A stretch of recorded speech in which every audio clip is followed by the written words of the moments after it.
All right, listen up. If you're ready to dive into the First Descendant and make Hailey an absolute mobbing beast, well, you clicked on the right video. This is the 400% Hailey mobbing build featuring the new Ultimate Frostwatcher Scout Rifle. And if that name doesn't sound like a good time, I don't know what will. Let's do this.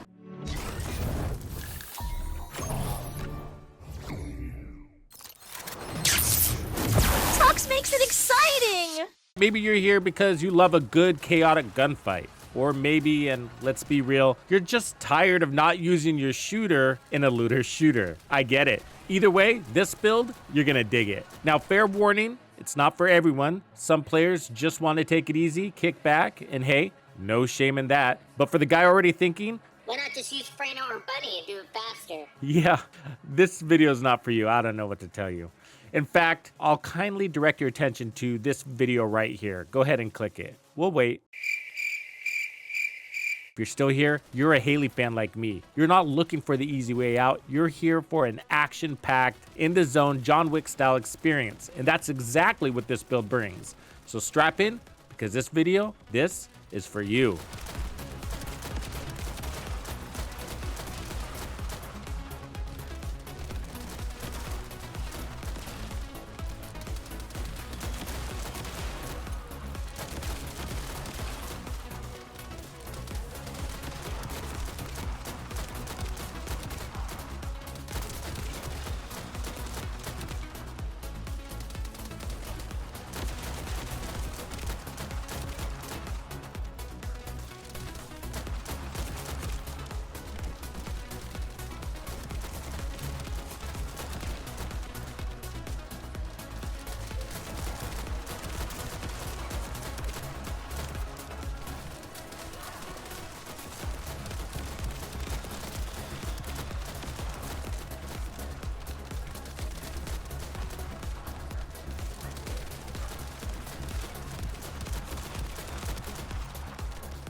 There are two central pieces to this build. One is the new Cryogenic Cluster Shot Transcendent mod that was just released, and then the other one is the Frostwatcher. This is the slot configuration. The good news is that it's not that different when it comes to configuration from Hailey's boss build. Primarily, we're still going to be leaning into crits. Her crits are way too high to ignore that. This is the Cryogenic Cluster Shot. We'll go ahead and slot that in. Modifies the cryo effect to cryogenic, so reducing the number of maximum stacks and effect strength, but dealing additional AoE damage to nearby enemies when the effect is removed. I think many will have a bad first impression on this, but as you begin to unwrap and unravel and then understand this Cryogenic Cluster Shot and how it actually plays out, then you'll start to realize how good it is. But it took me a minute. I wasn't super impressed when I first started it. This is what her number one looks like at a base without any mods. So fires a cryo round at enemies in front to deal damage and inflict cryo. Targets with cryo stacks receive additional damage and lose one stack when hit by Hailey's firearm attack. The damage from the skill effect is skill power times 93.8%. She can fire 9 rounds or a max of 9 targets. So cryo, the duration is going to be 12 seconds. The additional damage is going to be 50% juicy, and then max stacks is at 9, even juicier. Now let's put this on. What changes? Well, the cooldown and MP costs are the same, but the damage goes up. The skill power is now 119.7%, and the max fire count is still 9, Max targets are 9 monsters. Now we have Cryogenic though. The duration of this is 15 seconds. Additional damage by 25% instead of 50% like it was before. So now we got a new type of damage called burst damage and explosion damage range. So burst damage is 178%. The max expandable range is at 250% and the max stacks is 3. In flash freezing is the same. There's a lot of details there, but just to break it down, Cryo is 50% additional damage at a max stack of 9. Cryogenic Cluster is 25% additional damage and then burst damage of 178%. There's a radius there, but the max stacks are only 3. But the way this is playing out, Hailey is so strong, you don't need to put 9 stacks in any enemy. You're taking out enemies way too fast. So with Hailey's Cryogenic Cluster Shot, because it's an AoE mobbing build, you want that puddle wide, not deep, because her weapon is giving you all the depth you need. And by depth, I mean damage. So the limit is a good thing. The cap allows you to spread it to more targets instead of concentrating all your stacks on one target. So let me just spawn more than one enemy so you can see here. And I think that's what's confusing, is that she still has 9 rounds, but she can't stack on any one enemy more than 3. So let's put out 3 enemies. Basically, the big question is, are we at a disadvantage with the stacking? With the cryo mod, you can only stack 3 times per enemy. Without, you can stack up to 9 times on a single enemy. So I ran a bunch of tests with and without the mod. So when you have 3 enemies standing in front of you, with the mod or without, each enemy is going to get 3 stacks no matter what, consuming all 9 stacks possible. So when you have 6 targets out there, whether you have the mod on or not, it does its best to try to evenly distribute the cryo stacks by doubling the stacks on every other target. And then when I put out 9 targets, it evenly distributes all 9 shots to all 9 targets, whether you have the mod on or not. If you're running 400% infiltrations and you're trying to get more than 3 stacks on a single target when you have a mob in front of you, yeah, fat chance. The system is going to spread out the stacks to as many targets as possible. If you only have one target, like a Colossus boss, then yeah, he's gonna get all 9 stacks. Now with this mod, if you tried to take it against a Colossus, then he's only gonna get 3 stacks. So that's why this is a mobbing mod. Don't take it into a boss fight. In most cases, you're taking on serious hordes of enemies. The reality is, without the mod, you're only getting that 50% additional damage. And with the mod, you're only getting 25% additional damage, but you're also getting that burst damage, that collateral damage. Is that hurting you? No. So I'm going to take out each one of these targets with a single shot. That's partially because of the burst damage, but more because Hailey is just very strong. She hits really hard and there's not a lot of targets that can take an excessive amount of her punches. What becomes more of a reality, you're wasting so much damage, high power shots on trash mobs, you're constantly reloading your weapon, and that becomes the encumbrance. That becomes your weakness and can potentially be your downfall. You're wasting really high damage on trash ads, where your cryo rounds can take them out in a single shot, and even better with the splash burst explosive ice damage. I can basically boil it down to this. The Cryogenic Cluster Shot mod turns your long-range rifle into a long-range shotgun. And when you're focused on a big heavy like a commander, then the 3 stacks is plenty. Not to mention, those are the great opportunities to whip out her snare or her zenith. In some, on paper or in the lab, it's not as impressive. I agree. But when you're out there doing 400% infiltrations, especially when you're taking these things down with other shooters or a small team or even solo, then it becomes impressive, because ammo is an issue, resources are an issue, including time, reload time. So I use the cryo shots to take out the trash ads or the rushers while I'm reloading, and you can send those out even when you're doing a tuck and roll, or when you're jumping, or even when you're shooting. Let's go ahead and put on our mobility mod here in the sub module. I'm going with mid-air maneuvering. Okay, Hailey's number 3 gives you incredible damage. It's called Cold Fury. The Frostwatcher is gonna help this out a lot, and that's why I think the matchup is really good. It's tempting to look at other weapons with this Cryogenic Cluster Shot, but I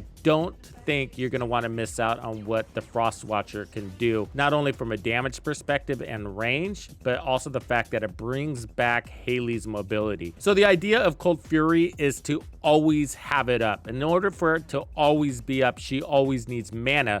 So duration doesn't really matter here. And cooldown doesn't matter here either. So every cycle, the continuous MP cost is max 10 in 1 second. This is what it brings. We're gonna get firearm critical hit rate increase per stack at 2.5%, and then skill critical hit rate increase per stack at 2.5%. We are using both of those. Max stacks 16, and then movement speed reduction, which really sucks. In a solo situation, it's gonna get you killed. In group play, you'll do okay. But with the pace of these things, whether you're solo or in group, in 400% infiltrations, I think you're gonna wanna be fast. And then when you're at max stacks of Cold Fury, you're gonna get an additional buff. So crit hit damage increase of 20%, that's huge. And then firearm increase of 20% also. And then we got our beast of a weapon, the Storm Snare. But what's really cool about Hailey's mobbing build, and this one in particular, is that I get to use it a lot because we have our cooldowns pushed down like crazy. Now here's the deal. It is so strong with your other abilities, you don't need to roll anything else into this. The modifier is at 4,533%. You're good to go. And same thing with the sniper. It's as strong as you need it to be for mobbing builds at 3,627%. All right, let's start putting this bad boy together. It's really important that this thing is always available because there are so many ads that you need your Cryogenic Cluster Shot to help manage them. So we're gonna wanna start with cooldowns. We're gonna wanna bring those as low as we can. So we want Nimble Fingers, and then we want MP conversion. So the MP conversion is gonna give us a 36.5% cooldown at the cost of 15% MP. I hate tapping into my MP, but it's the best skill cooldown we can get on here outside of Nimble Fingers. So right now we're at 3 seconds. The other most important thing is Cold Fury needs to always be up. And I mean always. Without Cold Fury, you're missing out on so much damage. The question becomes why? Why am I doing this? It relies on MP. So we need ways to bring down our cost. You see this maximize conservation on a lot of builds because of how strong it is. So it's given us 35.4% decrease in skill cost. It's costing the skill power modifier, which we don't care about that on our sniper.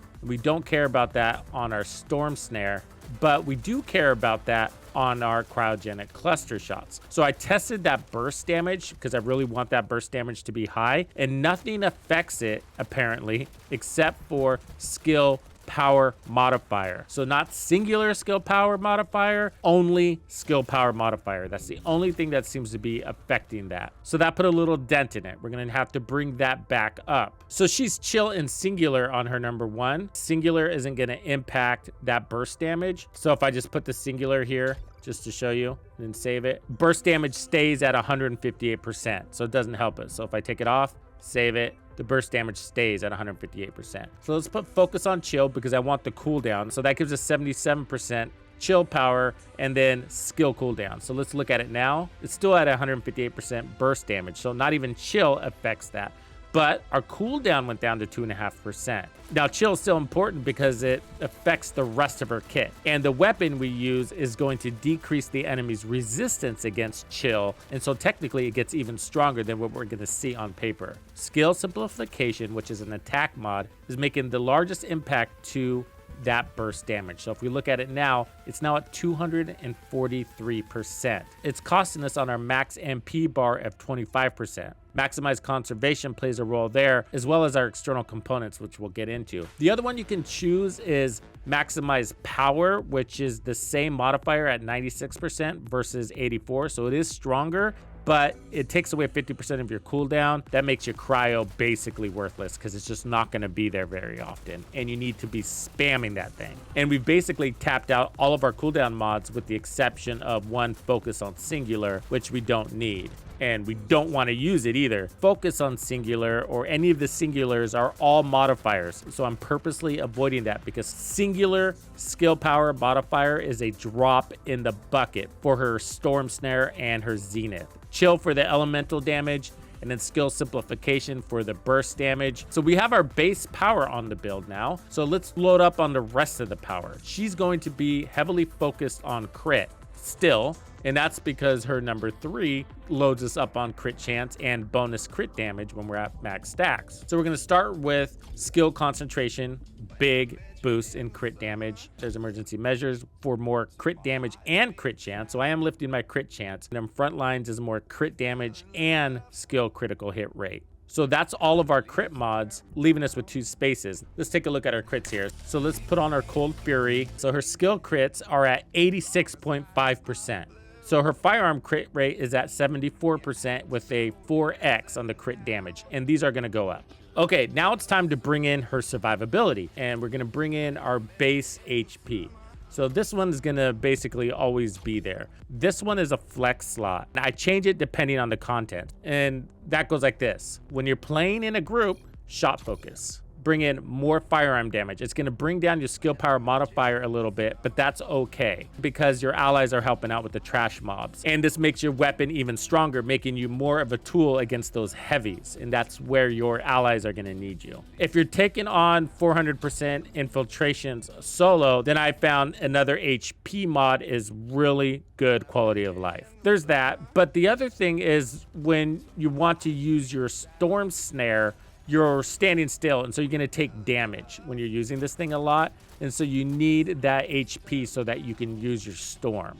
I gotta say, you rarely use the Zenith. There are way too many enemies for you to hold still, so the Zenith is there in only special circumstances. I'm running a Frozen Singularity Frostwatcher mounting. I am using this weapon full time, and I have Chill with Singular, and then Chill with skill effect range. If I could, I would actually take away the chill and I'd put cooldown there. And I do like the range. Okay, 4 pieces of Polar Night. Yeah, so surprise, surprise, she inflicts frostbite. And so you'll see the little symbol and it will say frostbite over the enemy's head. So what's really important here is that you get max HP wherever you can and max MP wherever you can.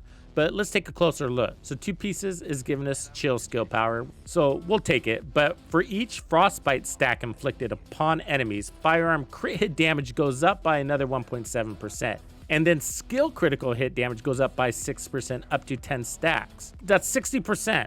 That's insane. And that's at a 30% chance, but there are so many enemies.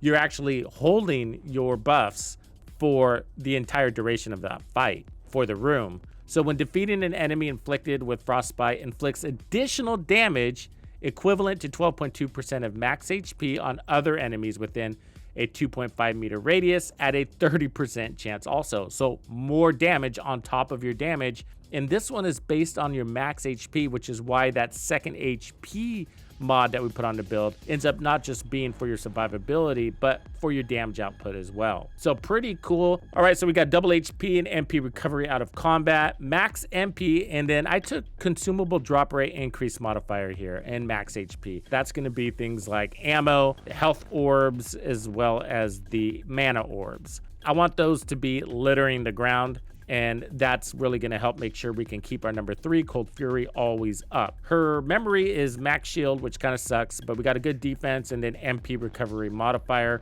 And then for the processor, I have max HP, and then I rotated in toxic resistance because I was playing White Knight Gulch and they were shooting a bunch of poison at me. So just a little quality of life there. Go with whatever you want. Remember, you can get these external components from the Dead Bride. Let's look at the Frostwatcher. So let me just run through this real quick and then we'll take a closer look at what the weapon does. Let's start with the typical. So we got rifling reinforcement and then action reaction and then fire rate up. So that's what you see on basically every weapon, right? Okay, and then from there, we're building into crits. So I have better insight, better concentration, insight focus, and then concentration priority, which dings our reload time.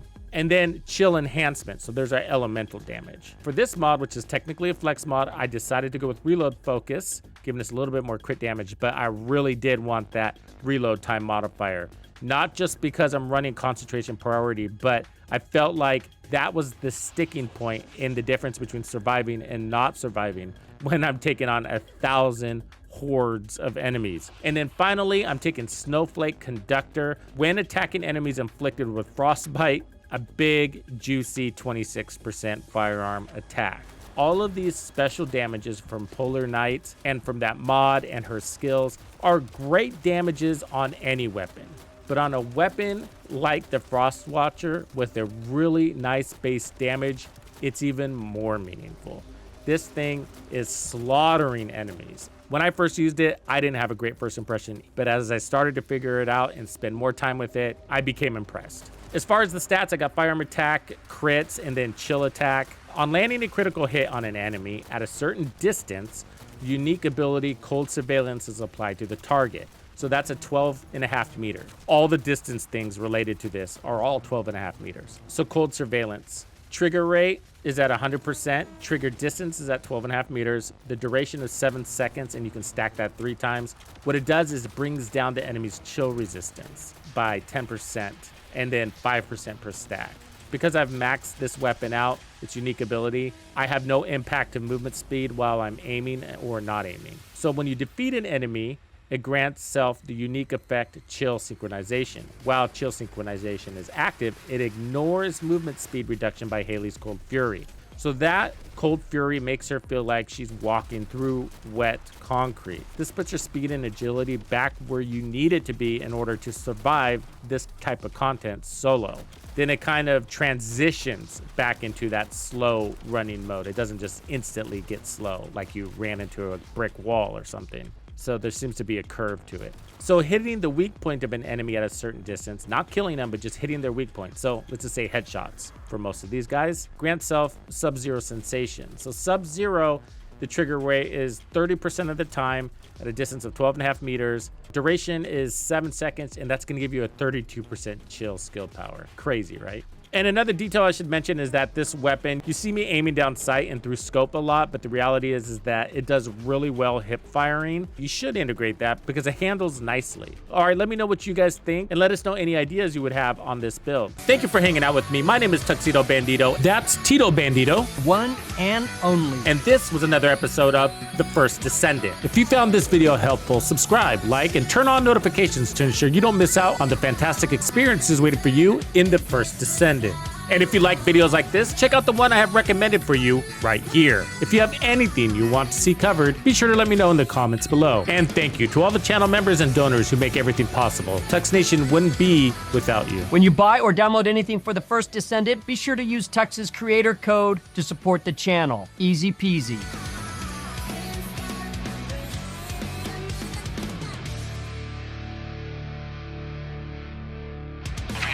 Follow me.